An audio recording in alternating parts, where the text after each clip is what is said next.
Welcome back. JavaScript was created in 1995 by the Netscape web browser, right over here. It was a way for them to be able to add actions to websites. Think of JavaScript as the verb in anything you do on a website. You tweet, you play a YouTube video, you sign up for a username.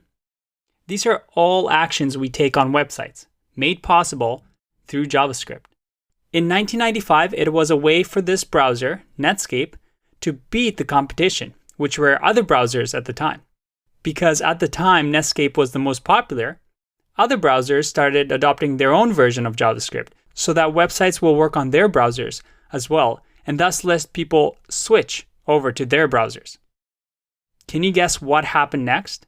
Well, every browser had their own idea of what JavaScript was. So there was no standard. Eventually, a standard had to be created to make sure that everyone had the same idea what JavaScript was, so that web developers can build one website and have it work on all browsers. This standard was called ECMAScript. So yes, JavaScript and ECMAScript can be used interchangeably, and you will hear both of these a lot. But it's the same language.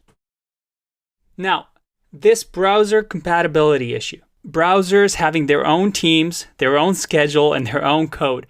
Sound familiar? Yep. If you remember, it's the same thing that happened with HTML and CSS.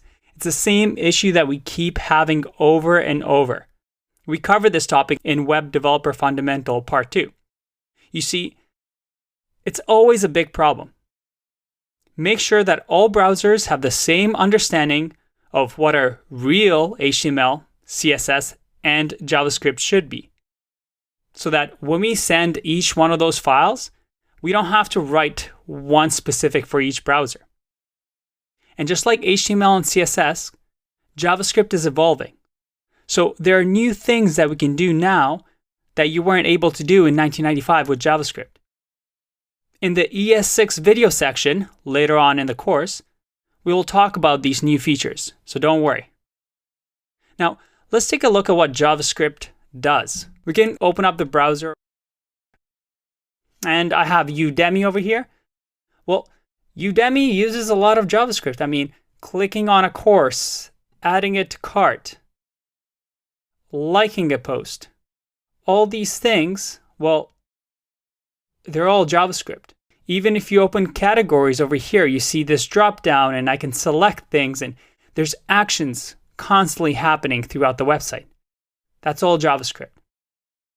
But it's not just the web that you can use JavaScript on. Instagram? Well, Instagram uses JavaScript. What about something else? Maybe virtual reality? Yeah, you can do that too. You can do VR games, VR apps with JavaScript.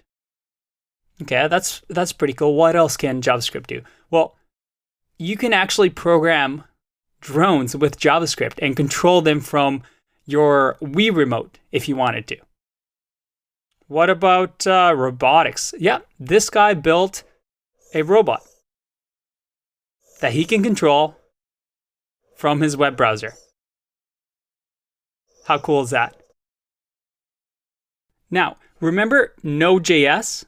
We talked about this slide at the beginning of the course and how we're going to learn these topics. Well, some of this is able to be done because of it.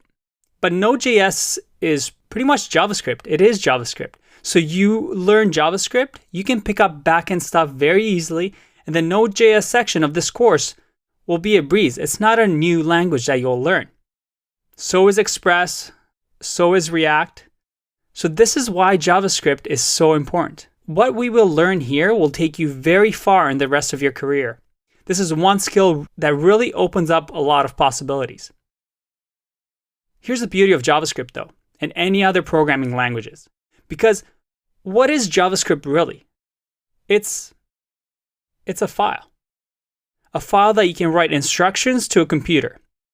In the example of a robot arm, all you had to do is write, if I press this button, move arm to the right. If I press this button, move arm to the left. It all looks extremely complicated, but As you will see, no matter how complex a program, let's say an online game like World of Warcraft, well, everything is built one block at a time, one simple logic at a time. In the next section, we're going to start writing our first JavaScript and our first simple pieces of logic. Don't let it fool you though.